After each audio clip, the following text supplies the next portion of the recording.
So I see this dude on a horse. Now, I have a lot of horse fantasies, and I'm not going to go into that. I'm not. It's a stupid thing. I don't want to go into. I don't have time. But dude's on a horse. Welcome to Something Crunchy, the Valley's #1 comedy entertainment podcast.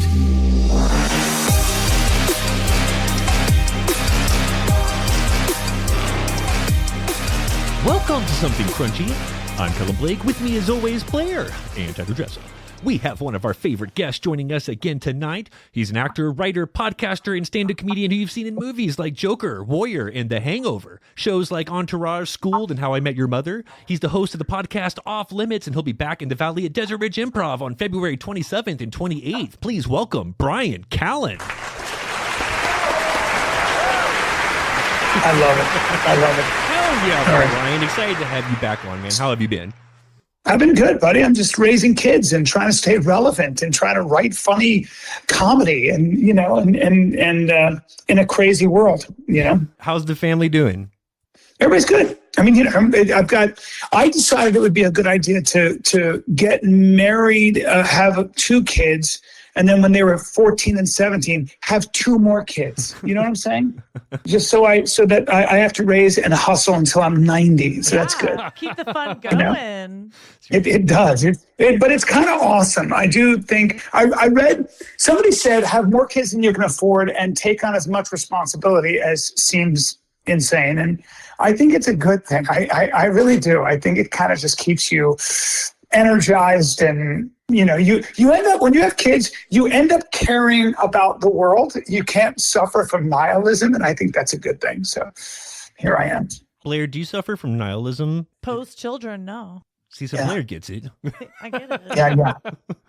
It is easy, isn't it? It's easy to kind of be like, you know, AI. And, you know, AI doesn't feel very cozy, does it? And so it's just easy to kind of like, you know what I mean? We're like, I was talking to a bunch of these guys. I went to dinner last night. That's the reason I couldn't do the podcast. And it was just like kind of with these really kind of smart dudes. And I was invited to this thing and I had to go, and I wanted to go, but they were, all of them are on the cutting edge of this AI stuff.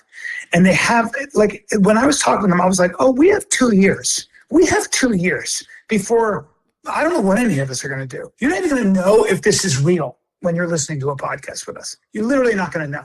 Somebody could program in your voice, my voice, and do a podcast, and you will not be able to tell the difference. It's terrifying. No, that's insane. So and that is not, I'm not making that up. That's an actual thing that is going to happen. Oh, and then you'll have, and then we'll have to have software or something that tells us what is authentic and what isn't, and that's going to be really hard. So good luck, everybody. Good. Yeah, that's going to make a lot of podcasts obsolete. Yeah, content creators just in general are going to be of the past. Maybe, or you'll have, like, I always wonder, like, there's so much information. I was thinking about this too. Like, there's all this information, right? We have all the information on our phone. You have all the answers. But it doesn't mean it creates meaning. It doesn't mean you get closer to the truth. It doesn't mean when you're done ingesting all that shit that you feel good. And I think that there's always going to be room for that sort of thing we call human connection, positive messaging, things that seem to make us feel optimistic, not pessimistic. So if you can crack that code, I think it's going to be really good. For sure. That's maybe I'm naive, but that's how I feel. No, I think so too. And that's going to be the one thing lacking for the next few years, even when it does get there where it's indistinguishable, you know, in terms of what you're seeing and what you're hearing. There won't be that human connection that you do get from, you know, a face-to-face or even a phone call like this. Yeah.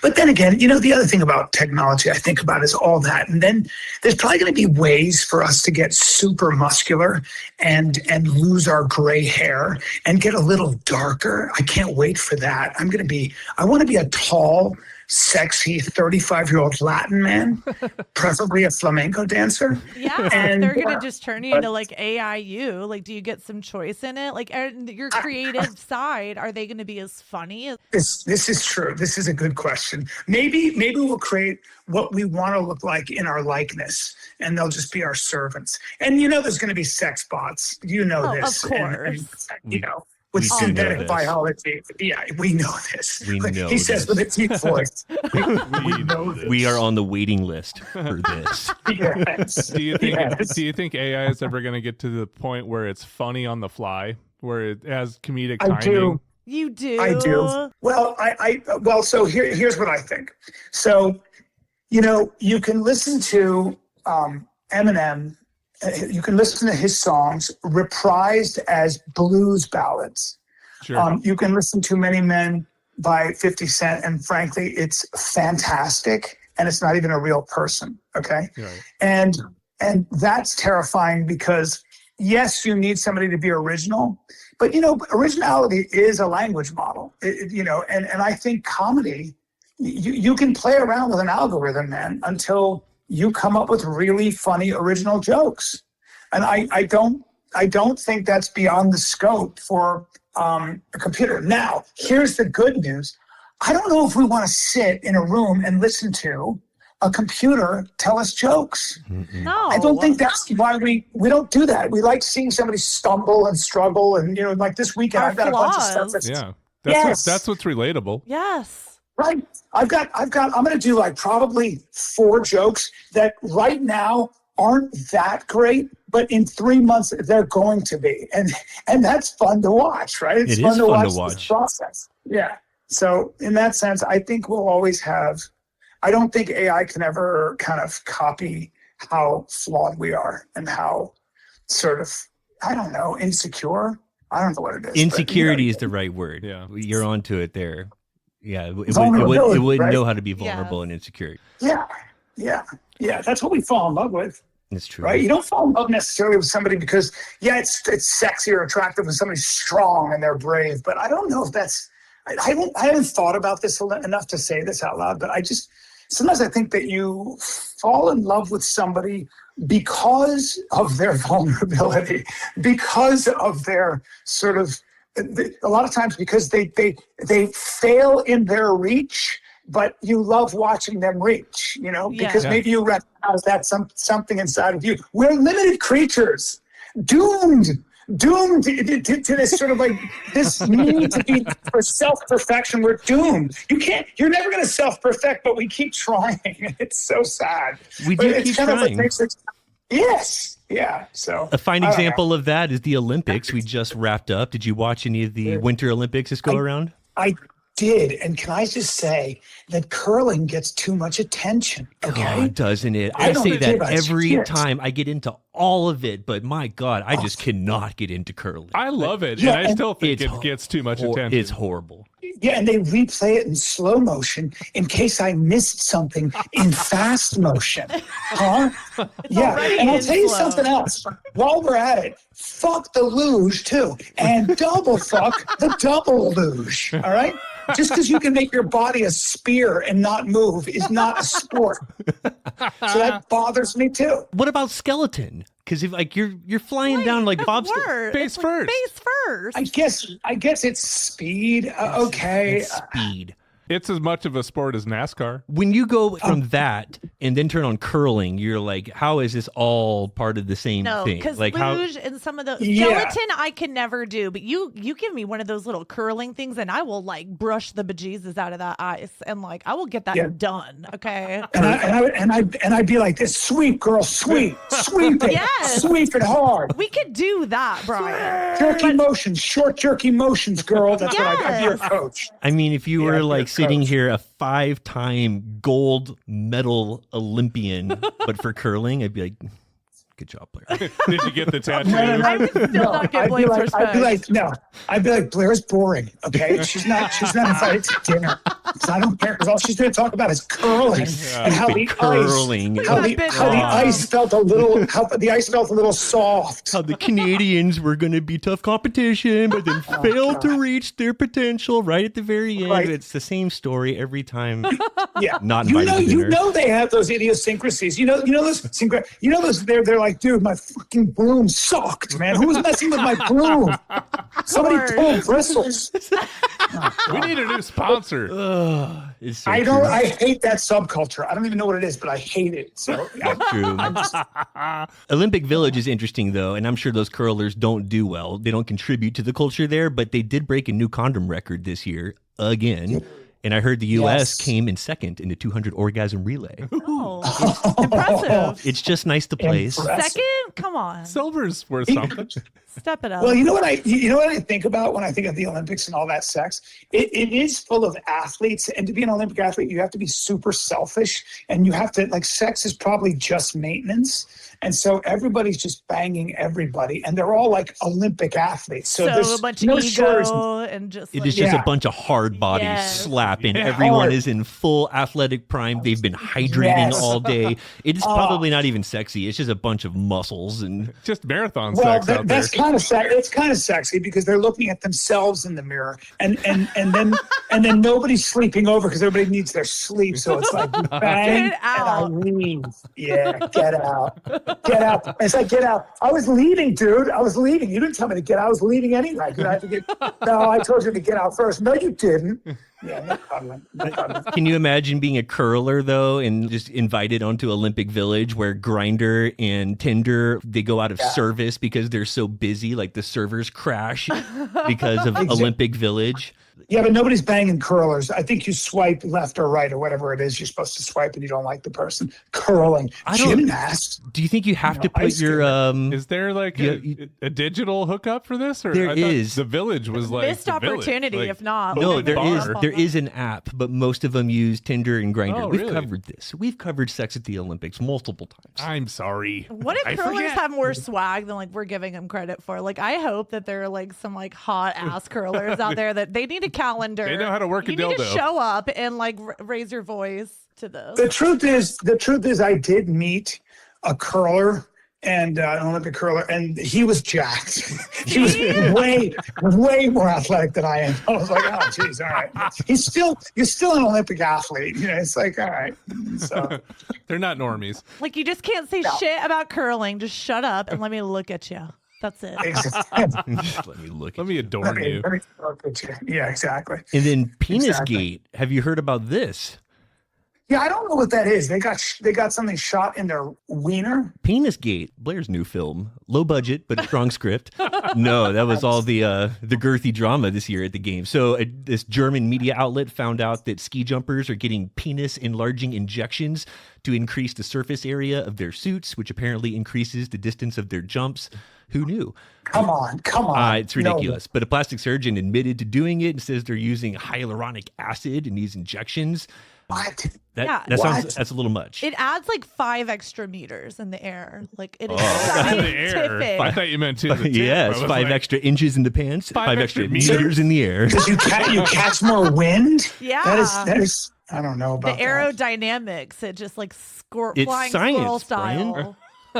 So I always thought I can jump high because of my fast twitch muscle, but that makes sense. No, take your bull skin and you stretch it out like a bat wing. Yeah. But imagine That's what I'm talking about. imagine Yeah, you that's what I do give when I. that more layers and then it's just bigger bat wings. No, Because when I jump from tree to tree, I'm always naked. And I always spread my scrotum. It's the best I'm way like to a do frog. it. Yeah, they call me the man squirrel. Anyway, that's personal. It's personal. well, I got my injections for throwing darts, and my balance has never been better.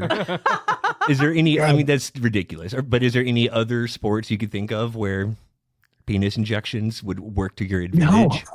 No, not unless you're a gay man in Fire Island or I something. feel like don't know. curling, you could use it as an extra kickstand. You know, you keep going back to the curling, Yeah. and I love it. What if you had just like a big Yeah. ol' kickstand just Yeah. to lean on? Like, is that part? Are you allowed to use A that? to, like, push stabilizer? up? Yeah. I don't know, Blair. Downhill skiing, instead of like 2 poles, you have 3. Oh, see, I like that. Dick size is such an obsession. A lot of it has to do with territoriality. I was thinking about that. I think because guys want to be the one to get further down your road, and hit places that somebody else hasn't hit. I have this whole theory on that's why guys climb Mount Everest, not for the view, just so they can put their flag up there and say, I've been there, you haven't, It's the same idea. Wow. Yeah, it's That's conquering mentality. I've done a hard thing that you haven't done and can't do. Very hard thing. That's so deep. Right. Both in thought and in, Yep. I've hit places you don't have the guts or strength to reach, dude. That's that. I win. My buddy said that. My buddy was this girl started dating this other guy, and he goes, does he have a bigger dick than I do? Because my friend has a piece on him. And she goes, he doesn't have a bigger dick. And he goes, then I win. Doesn't matter. Then I win. The guy he had a private jet. It didn't matter, So fuck it.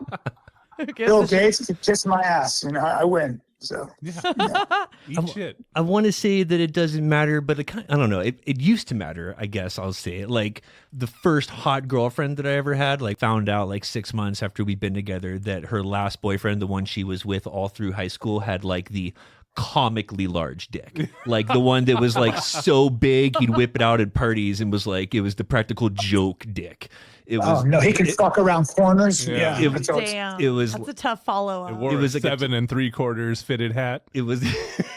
Yeah. No, you were fun too. Because now I wouldn't think twice about it. Oh, good for him. That's great. I wouldn't care. Back then, I did care. I did care. But you had nothing else to measure it up against, like the internet. Now you can see all the micro peens you want in the world and make yourself feel better. Yeah, this is true. That is true. Funny transition. I've been rewatching some Oz, and I was like, oh, funny enough, Brian's in some Oz. Yeah. But you do see a lot of dick in there, too. And there is a lot of reassuring peen in when you watch some sports movies. There is a lot of movies. reassuring peen. There's a lot of reassuring peen. You are correct. Right? You crushed it in Oz, by the way. I forgot how good Oz was. Yeah. Great. That was it was sort of like a groundbreaking show. It was. It did things on TV that had never been done. Crazy. HBO is so awesome. Yeah, it was incredible. What's the best fight you've seen recently? Let me think. I didn't watch the UFC this past weekend. Remind me what the UFC, who fought last? You know what? That Patty Pimblett it was a great fight with Justin Gaethje was a little brutal, but it was just interesting because I had high hopes for Patty, but then at that level, if you have holes in your game, you're going to pay for it with your face. No kidding. And and it's tough too. Fighting is one of those things when you get to a certain point and you get pieced up like that, it's really hard to go back to the drawing board and close those gaps. It's just you're just going to be that guy, and it's really, really hard to make a difference. You got to literally have a new coach, and I don't know. Do you think he's going to start over? You think Patty's going back to the drawing board? I don't think it's possible. I think he's a really good athlete, but sometimes you get away with being a really good athlete until you get to the higher levels, right? And then fundamentals take over. Yeah. And so you just can't compete at the 155 pounders. Those guys are good at everything. And if you want to be in the top 3, you've got to be like Dustin Poirier, who just has no holes in his game, really. It's just a different thing, man. It doesn't matter. They just see openings. You make one mistake and they catch you. And boxing is the same way. That's why with boxing, it's so easy for experts to tell you exactly who's going to win. When you see the lines, the betting lines, they're never wrong. It's because they know. Yeah. You just can't close that gap. Yeah, there's classes that are just different levels out there. It's true. Yeah, different levels. And it starts, that's why the Russians and stuff, all they do is focus on technique. So if you haven't done that, you're going to get exposed. It's really hard. Wow. So, did you hear about Jean-Claude Van Damme talking some shit and challenging Jake Paul? Oh, he doesn't want that smoke. He doesn't, does he? Jean-Claude called him out and said, let's have a fight, a real fight. Oh. I promise I won't hit below the belt, and I'll donate 50% of the profits to charity.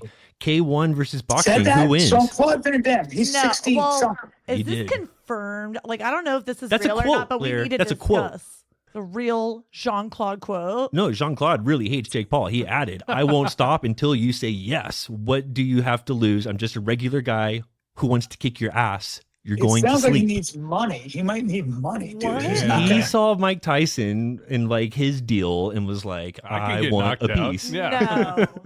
Is this gonna happen? But Jean-Claude, Yeah, Jean-Claude Van Damme's never been in a ring. Everybody, he's a dancer. He's never been in a ring. K1. You're not. Yeah. You can't fight Jake Paul. Jake Paul actually spars with real boxers, man. He'd get cracked. Yeah, he doesn't want that smoke. Well, okay. So, all right. Well, let's run through some other hypotheticals. This is fun here. Show your work where applicable. Okay. All right. 2026, Jake Paul against 1991, Steven Seagal. Who do you got? Oh, Jake Paul, because Steven Seagal, once again, has never been in a ring. He has never fought. He's an Aikido guy, okay? And I don't know what he does against, a left hook or a right hand. I mean, it's going to be a whole different thing. He's never put himself in that position. He might tell you he has, but if I could see the videotape, I'd love to. He's a big boy, Seagal. I don't think he's a great athlete. Throw him or around anything. a touch.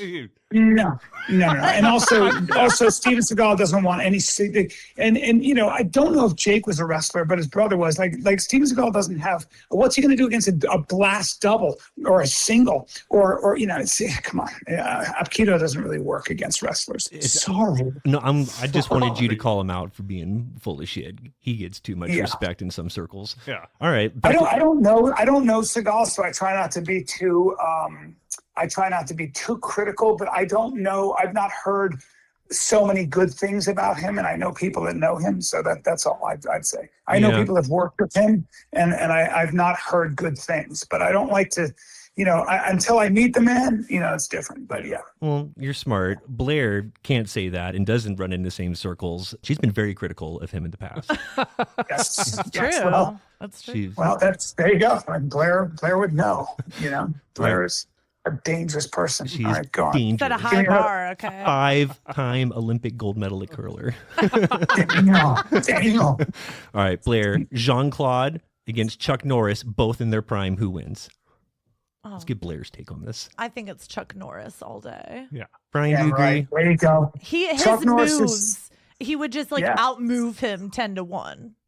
I'd say Van Damme's a better athlete, but remember, Chuck Norris actually is a black belt in jiu-jitsu. Exactly. In jiu-jitsu? Yeah. Moves. Oh, yeah. Moves. He's wrapping him up, yeah. Holy and he shit. did a little boxing. Isn't Keanu Reeves, isn't he a black belt in jiu-jitsu too?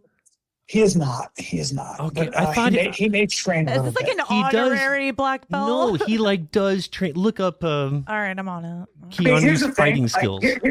Here's the thing about actors, including myself, or anybody who has some notoriety. If they say they're a black belt, a lot of times there's a big difference between that kind of a black belt and competition. Well, what about Tom Hardy? Tom is I'm sure Tom's a great actor, and Tom, I'm sure, when he has time, rolls and does some jiu-jitsu, but it's not, come on.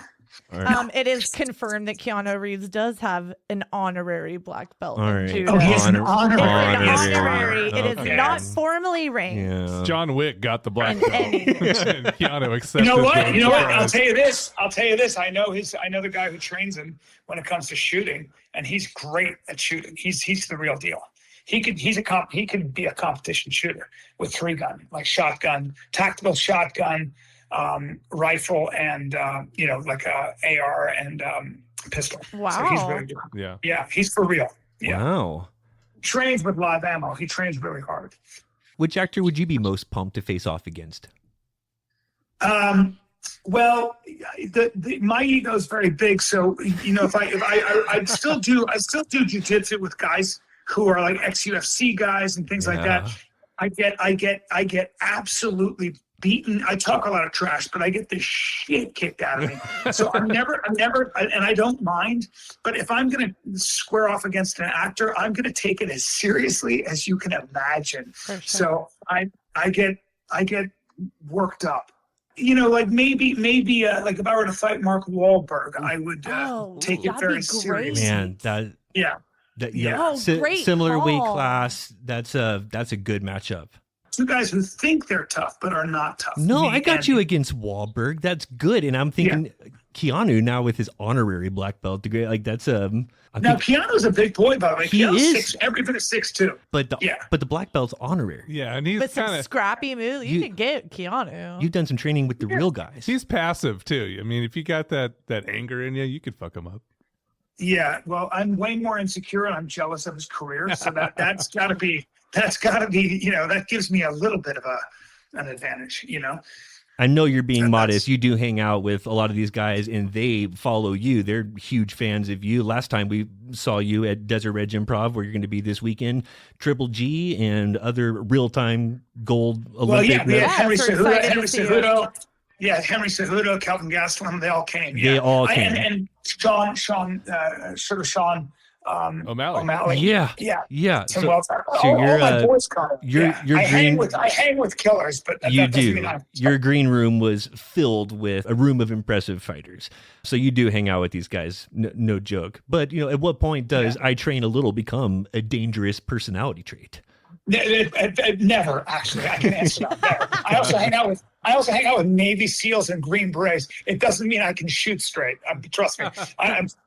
The thing about hanging around with tough guys is you hang around them long enough, you start to actually believe that maybe you're a little bit like that, maybe through osmosis, and then you go and train with them, and you go, oh, and it's a very quick reminder that you are an actor and a high school athlete. That's what it is. Well, what's the most embarrassing thing that's ever happened to you in the gym? What day? You mean when I'm literally spending all my time on my back with my hands pressed against my face because that's all I can do because the Tim Kennedy or some black belt, some monster is giving what he calls leche de padre, which is father's milk, and actually making me tap by pressing their man tits against my face, and I can't breathe. Okay, they're not even using a move, dude. I'm getting smothered by man tits. That's not a good feeling. Have you rolled with John McPhee? I've never rolled with John McPhee, but I roll with Tim Kennedy, who used to give Tom McPhee the what for. And when I say I've rolled with Tim Kennedy, let me just say Tim lies down, and then I get to put him in any position I want. And then he giggles as he is doing horrible things. And then sometimes we put on gloves and move around the gym, and he hit me. I moved the wrong way, and he hit me by accident. Sort of I had a floater in my eye for 2 weeks. So yeah. I have no business being in. Well, we have a thread called Old Man Fight Group, and I ain't the fighter, but I am old. So yeah. That's awesome. But I do like training. I love training. And don't take that stuff for granted. But what you do on a Wednesday, most people would be just so fucking excited to do. Like I get to work out sometimes with Lance Armstrong. That's pretty cool. Yeah, he went to our high school. He did. Grew up in the same city. Yeah. From Plano, my buddy, Texas. my first day in Austin, my buddy Tim texts me. He goes, "What are you doing at 9 a.m.?" I was like, "Nothing." He goes, "Show up at this address. I'm going to take your soul." And I show up, and you know who my workout partner was? You know who I was paired up with? A guy named Lance Armstrong. Okay?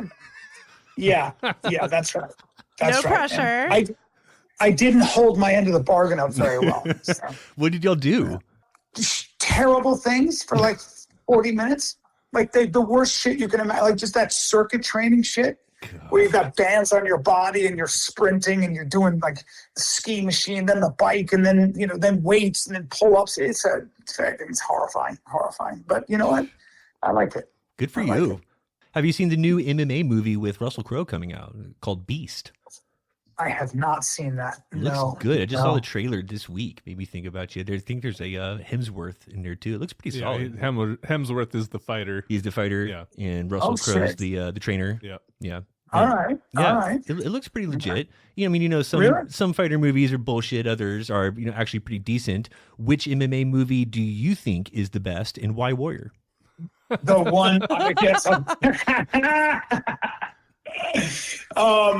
Yes, I would say Warrior.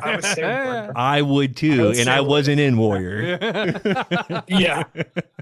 I would say it was just so it was the story, man. It was. the It story, was so good. you know?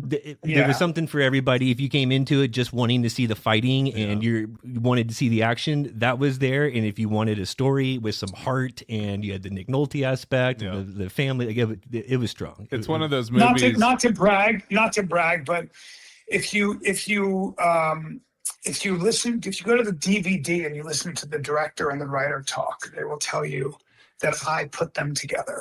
Is that a fact? That movie happened because I found the out of work writer who was going to leave LA because he couldn't find work and go back to Connecticut. I put him together with Gavin O'Connor, who was my friend, who was the director. And the reason I got that part was really because I kind of made that movie. I put them together, and that's what happened. And then they wrote that movie. Wow. My new favorite Bryan. fun fact for one of my favorite movies. Yeah. That's awesome. Yeah, because the writer shit. was so talented. Yeah. It's one of those movies, if you catch it on TV and it's 10 minutes in or an hour in, you're watching it all the way to the end every time. Yep, you do. We knew from that Tom Hardy was being talked about in Hollywood as the sort of the new prince, and he was going to be the new blood. So CAA decided after that movie, they were like, he's going to be our next Brando. There was a lot of hype around him. It was perfect They were looking timing at for this that. daily. He's so good, man. I didn't know he was that good when I was hanging out with him. Like, I had no idea. And you know, because I saw him, he was great, but you know, you don't know. And then you see him in Peaky Blinders and stuff. You're like, Jesus, everything he does is like next level shit. Next level, man. That's You know, crazy. it's like when I say Joker, and I get to the set, I'm standing there with the director, Todd Phillips, and I see the bus scene when he can't stop laughing. When In Joker, Joaquin yes, Phoenix- definitely. Dude, I'm telling you, man, I've been doing this long enough. I watched him. I just saw him. I was standing with the director, and I watched one frame, and I turned to the director, Todd, and I go, dude, he's going to win an Oscar. And he goes, you have no idea, dude. And I go, yeah, I do have an idea. Like, I could tell in that frame. It was like when Christian Bale was in The Fighter, and I saw like that the opening scene. I was like, oh, this is insane. You can tell right away when you see greatness. Like, it's crazy. Yeah. And you also realize you ain't gonna be that guy. You don't have it. That's the other thing. You're like, oh, that ain't me. You know, so Right. Such a kick in the nuts, but that's cool. And you're in great company and get to see actors in their thing for the work that wins them awards. And well, he held character. He held character all day. He lived on an apple a day and smoked cigarettes. I think he lost something like 70 pounds for that role. And the dude was just was in character the whole time. Like how I could never do it. I was like, oh, no way, man. It's like cut. When's lunch? I want lunch. Crafty. But when you were with Tom Hardy, was that was like before Lawless and Revenant and Bane? He did a movie called, okay. he did a movie called Bronson, and everybody was talking about that, but that was it. I see. This exploded. That was him before into his the ascension. universe. Who else was memorable for being like, geez, you're a handful and you're kind of on another level? You know, the I would say really, there was nothing that compared whatsoever to those two. Nothing. Nothing quite like that. Wow. No, everybody else is like just acting and doing their thing, and it's all good, right? It's like the I worked with James commitment. Caan. Yeah, I worked with James Caan, who was we had a fight scene, and he was really pretty rough, to be honest with you. Like, he was, even the stunt guy goes, "You all right?" And I'm way too, my ego's too big to say that I wasn't, but it was pretty heavy. You know, so he was throwing me against the fridge, and it looks very real. But you know, he's a great actor, so I wasn't going to be like, "Hey, you're hurting me." You know, I'm not going to do that. So, you know, Punch him back, Brian. Yeah, exactly. Fuck you, James. Whack. Yeah, fuck you, dude. You know. Always good to give respect where it's due and to respect a professional in their element. You could always say that about someone saying that about you. I've said that about you. Yeah. Like, no kidding. I tell a story all the time. We were just talking about how at your show there was the MMA fighters, Triple G, everyone that was in your green room, and we watched your second set from the green room. Moments after you get back there, still sweaty from your set, you ready to tackle this plate of food that's sitting there. Triple G had this camera crew following him the whole night for a documentary they were making. And they put a camera in front of you not 3 minutes after you got done asking you about the significance of having a fighter like him come to your show. And you gave an unrehearsed 5-minute monologue as if you had like written it in advance. It was impressive. It really was. It was one of those things where you're just like, it was straight humbling. And I was like, damn, like that's a professional performer. I couldn't do that on my best day. No not a single pause to think. You had no idea there was going to be a camera or an interview like this, and you made it look effortless, and it's not. Yeah, but all of us are better when we just do it, right? All of us are better. As I get older, I start to realize that you're way better if you don't think and you tell the truth. You know that expression. It's like. James Cagney said that. He said, acting's easy. All you got to do is hit your mark, look the other actor in the eye, and tell the truth. Yeah. You know, well, you remember Fiona Apple, the singer? I do. Of course. Yeah, so I dated her for a little bit. And, no, you didn't. Yeah, I'm super sensitive. Love it. And well, yeah, and she ended up we ate dinner. And then she said, I feel like singing. And so we went to a place called, what's it called? Anyway, it's in LA, and it's a bar, and it's for musicians. And she got up and she sang. And what I noticed about her was that she just got up after a night of drinking and eating and sang, and her voice sounded exactly as good as it does on the album. Wow. And I know a little bit about singing, and I was like, dude, you gotta at least, don't you have to warm your voice up? And she said, she looked at me puzzled as we were driving home. She goes, what are you talking about? And I said, like you didn't do any vocal warm-ups or anything. She goes, all you have to do is tell the truth, and everything else takes care of itself. And I never forgot that. I was like, dude, first of all, that's so fucking profound. Also, you're a better person than me. Also, fuck. And also, I'm going to tell that story. But yeah, that's true. great to think of. Yeah, but if you just... Instead of trying to be measured and instead of worrying about how you come off, I think our best performances are when we just tap into our heart rather than our mind, without sounding too corny, but it's really true. You just tell the truth, man, and just go. And you should do that in your life. You don't get away with anything else anyway, so why do it? You're not going to get away with it. Not only is that full circle back into what we were talking about with what AI can't do, but I do think that's where success comes from in acting. And you once said to Big J, I remember, you've never been on a set where you didn't want it to be over. Was there a particular you said that? Was there a particular set or filming experience that put a stain on the acting side of your career? It's just the piecemeal nature of it. I love theater. I could do theater my whole life. I could do stand-up my whole life. It's just the piecemeal process of film where you shoot one page a day. I can't. It's just too much, man. It just is. I might direct this pilot, and that is way more bearable because directing is different. I'm engaged and involved. But when you have to just, act, a sentence at a time, it's just excruciting to me. When you're on someone else's schedule, someone else's agenda. Yourself. Yeah, I see what you're saying. Is TV better? A little bit better because it's a little faster depending. But not if you're doing a 1 hour. The old saying is if you're going to do, a 1 hour, you better love it. You better love it, man, because you'll be there 16 hours a day. Like a movie, you'll be, I watched just James Caan, okay? I mean, you're talking about Hall of Fame actor. And James Caan, I watched when we did Las Vegas. I watched him walk across. Yep. And he had to walk across a parking lot. And I think it was literally about 3 hours, the take, because he had to walk across the parking lot, point at like a trailer, and then walk into my trailer where we get in this fight, right? And so I watched him do that. I think it was almost 3 hours, and I'm not kidding. Wow. And I thought, well, I would start drinking. I mean, I don't want to do that shit, And by the way, Nick Nolte, some of you younger listeners want to know who Nick Nolte is, but another Hall of Famer. Yeah. And Nick Nolte, we're doing Warrior, and Nick Nolte, we had to be in the background all day. We had to be talking in a circle in the background because the camera, has the people in the people in the scene, and then you have to see people in the background. And I looked at him, I said, like, how do you do this? You're a straight up Hall of Fame actor. He goes, part of the job, man. Part of the job. Yeah. It's just yeah. You know ER? Remember ER? Yeah. Or Grey's Anatomy? Yeah. Well, guess what? When they're doing a scene, you have to be pretending to do an operation in the background, and you'll be there for 8 hours pretending to operate on somebody.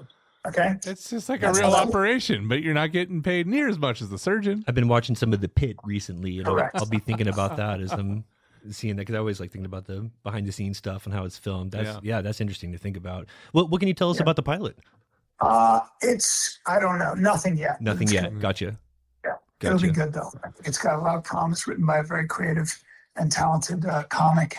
And here's hoping. We'll see what happens. Well, I'll be excited to hear more about that. Last time we did do a deep dive on how many humans it would take to take down a full-grown chimp, and you gave respect to the chimp, backed it up with receipts.